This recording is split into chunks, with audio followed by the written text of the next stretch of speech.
आयुष्मान भारत प्रधानमंत्री जन आरोग्य योजना हो गोपबंधु जन आरोग्य योजना मिलित भाव में आम कार्यकारी आरंभ करने जाऊँ।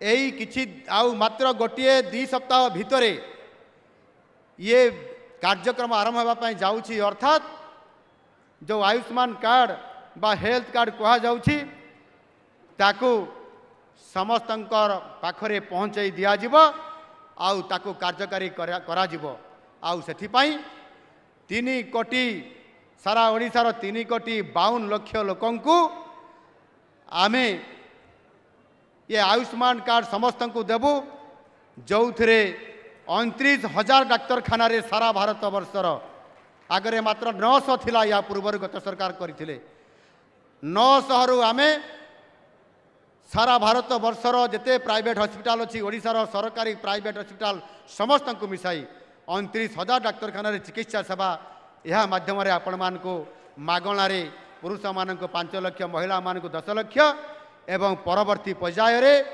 जेते बेले आयुष्मान वयोवंदना योजना कार्यकारी करा जो माने 70 वर्ष रु अधिक समस्त वयोज्येष्ठ व्यक्ति मानक मागणा स्वास्थ्य सेवा जोगाई देवार व्यवस्था आम सरकार करुछंती। भित्तिभूमि होउची विकासर प्रथम पावछ बिना भित्तिभूमि रे अर्थनैतिक अभिवृद्धि केबे भी परिकल्पना करा जाई पारिबो नाही। राज्य राजपथ गुड़िक विश्वस्तरीय करिबा पई आम सरकार नूतन सड़क नीति प्रस्तुत करिछंती। एक केंद्र सरकारंकर NHAI बा जातीय राजपथ प्राधिकरण सेही आधार रे सेथिपाई राज्य सरकार नुआ सड़क नीति प्रस्तुत करने सहित आमे आनिछु कैबिनेट रे अनुमोदन कर सारीछु एवं ताकू आमे आनिछु ओडिशा राजपथ प्राधिकरण स्टेट हाईवे अथॉरिटी जेते बळे या को आमे आनिछु निश्चित भाव में आगामी दिन में आगामी 5 वर्ष रे ओडिशा रे जो गुरुत्वपूर्ण रास्ता गुड़िक तैयारी हो पारि नाही ताकू विश्वस्तरीय करबा पई सड़क निर्माण करबा पई 75,000 किलोमीटर रास्ता को आमे विश्वस्तरीय ताकू रास्तार अपग्रेडेशन करी आमे ये जो आमर ओडिशा राजपथ प्राधिकरण ता माध्यम रे आमे ताकू करेइबू। ओडिया अस्मितार सुरक्षा थिला आमर एक प्रमुख प्रतिश्रुति। श्रीमंदिर चारिद्वार खोलिबा ठारू आरंभ करी 500 कोटी टंकार कॉर्पस फंड पांठी गठन करने पर्यंत ये समस्त को कार्यकारी करने आज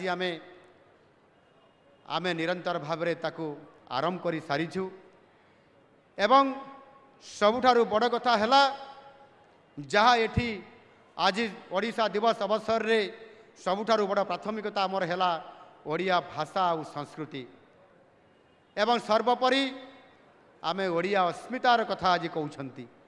जो विगत दिन में ओडिया अस्मिता संकट रे पड़ीथिला ताकू उद्धार करिबा पई जाई ताकू आमे यथोचित सम्मान पूर्व गौरव फेरई आनिबा पई आज ओडिशा राज्य सरकार आज तार ये जो संस्कृति विभाग तरफरु आमे ओडिया अस्मिता भवन ओडिया अनुवाद एकाडेमी तालपत्र पथी संग्रहालय पाइक विद्रोह स्मारकी आदि अनेक प्रस्ताव आज ताकू आमे कार्यकारी कराउछु।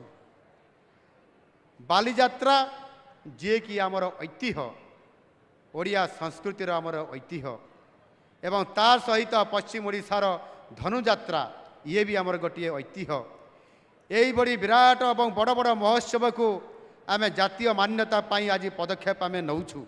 आमर स्वाधीनता संग्रामी परिवार को कुटुंब योजना रे पेंशन प्रदान और जरूरीकालीन परिस्थिति समय रे मिसा आईन रे गिरफ होइतवा संग्रामी मानकर पाई मध्य पेंशन प्रदान व्यवस्था आम सरकार आज करने जाउछंती एवं घोषणा करी प्रथम पर्याय रे आमे 21 जन मिसाबंदी मानकु मध्य आमे सम्मान करी तांकु मध्य आमे पेंशन देवार व्यवस्था करि सारिछु। आमर अस्मितार प्रसार एवं यात्रार ये प्रसार यात्रा रे प्रवासी ओडिया मानक एक गुरुत्वपूर्ण भूमिका मध्य रही। जनवरी मासरे प्रवासी भारतीय दिवस सफल आयोजन करिबा ओडिशा पाई विश्व मानचित्र एक नुआ परिचय सृष्टि करिछि। आउ एथिपाई प्रवासी ओडिया माने खूब उत्साह सह जोग देइथिले। गत जनवरी मासर 8, 9 और 10 तारीख रे विश्वर 70 देशरू ओडिया माने मध्य आसीथिले ଏବଂ ପ୍ରବାସୀ ଭାରତୀୟମାନେ ମଧ୍ୟ ଆସିଥିଲେ।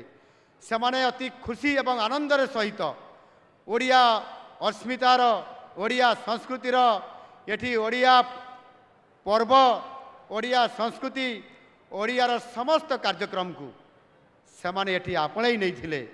ସେମାନେ ଓଡ଼ିଆରେ ଆମର ଓଡ଼ିଆ ଖାଦ୍ୟ ଖାଇଥିଲେ, ଓଡ଼ିଆ ପିଠା ଖାଇଥିଲେ, ଓଡ଼ିଆ ପଣାକୁ ଆପଣେଇଥିଲେ ଏବଂ ଓଡ଼ିଆ ବସ୍ତ୍ରକୁ ସେମାନେ ଏଇଠୁ କିଣିକି ନେଇକି ଯାଇଥିଲେ। ସାରା ବିଶ୍ୱ ଦରବାରରେ ଓଡ଼ିଆର ଅସ୍ମିତା ସଂସ୍କୃତି ଏବଂ ସମସ୍ତ କଥାକୁ ନେଇକରି ବିଶ୍ୱ ଦରବାରକୁ ପହଞ୍ଚାଇବାରେ ସେମାନେ ବହୁତ ବଡ଼ ଆମ୍ବାସାଡ଼ରର କାମ କରିକରି ଯାଇଛନ୍ତି।